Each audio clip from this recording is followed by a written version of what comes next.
The Philadelphia 76ers and New York Knicks will be facing off in the first round of the 2024 NBA playoffs. Lots of fun storylines with these two teams, and frankly, the fact that we're getting a matchup this good in the first round is further proof as to just how much talent is in the NBA right now. So in today's video, I am previewing the series, and make sure you stick around until the very end for my prediction on who will win it.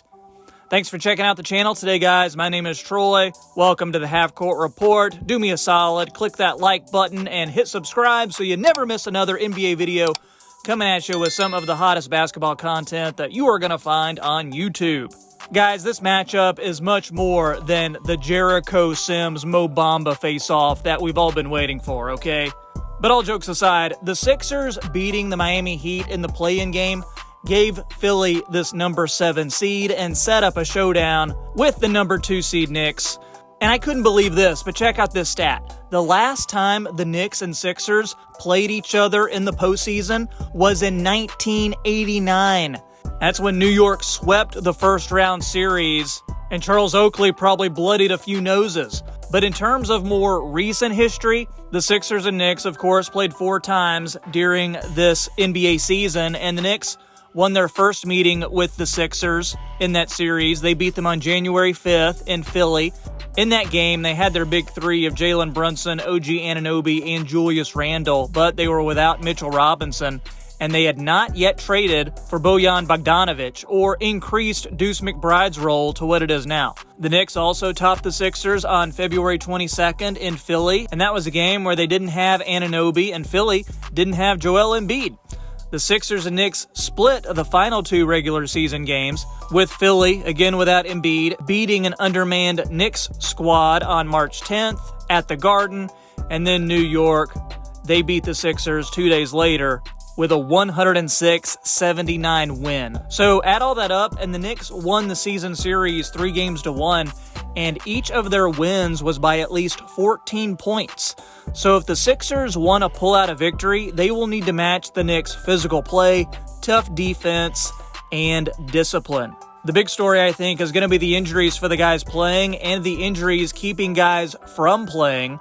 It's an interesting spot for Coach Tom Thibodeau's group, considering the Knicks' physical style mixed with Joel Embiid's poor physical shape.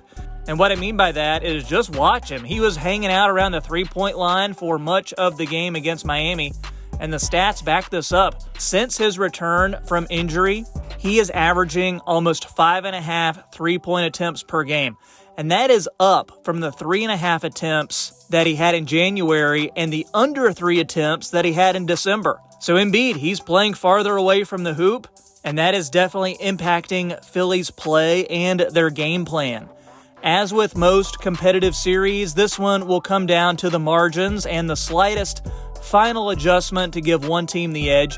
The Knicks are going to prioritize slowing down the combination of Embiid and Tyrese Maxey. The Knicks are also too deep in strong NBA centers in Isaiah Hartenstein and Mitchell Robinson that they can deploy against Embiid.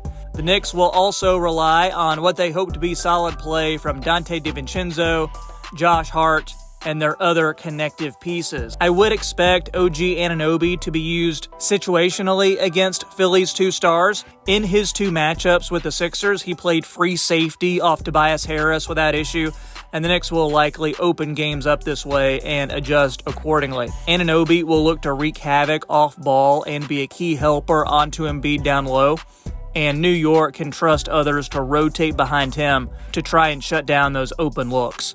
Philly is also going to throw Kelly Oubre and Kyle Lowry, 2 of their bigger bodies, on the perimeter. They'll throw them at Brunson, and then having Embiid as the opposing 5-man defender will help disrupt Brunson's center pick and rolls that he loves to do so much. So expect him to go to wing screeners, especially ones that Maxey is guarding early and often.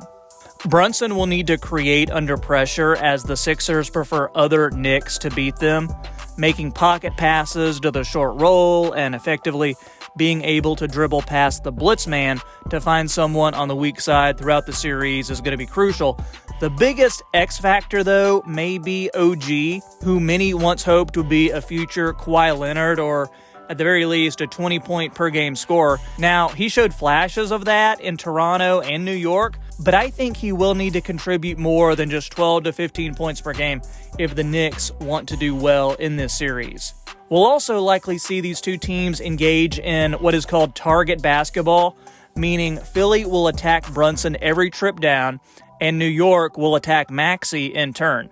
We saw this in multiple matchups, and it will bring out layers of on-the-fly adjustments.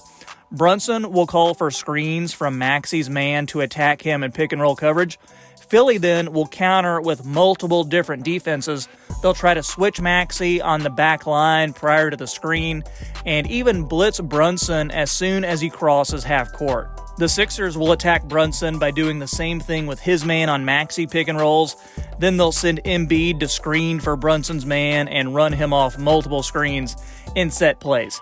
So there's going to be a lot going on for fans to watch.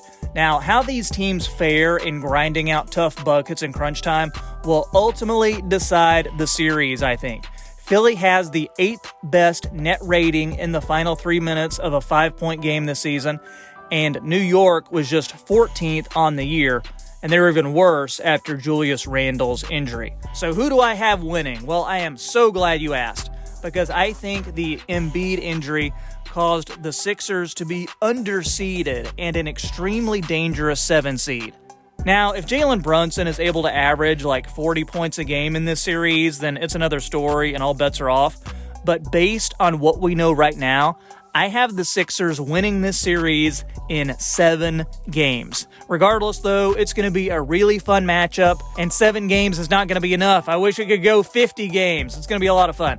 But guys, let me know in the comments who you have winning this series. Drop your predictions down below. If you enjoyed this video at any point, make sure you drop a like for the YouTube algorithm and hit that subscribe button too to help support the channel.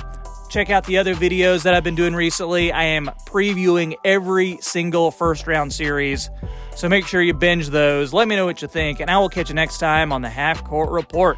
Have a great day.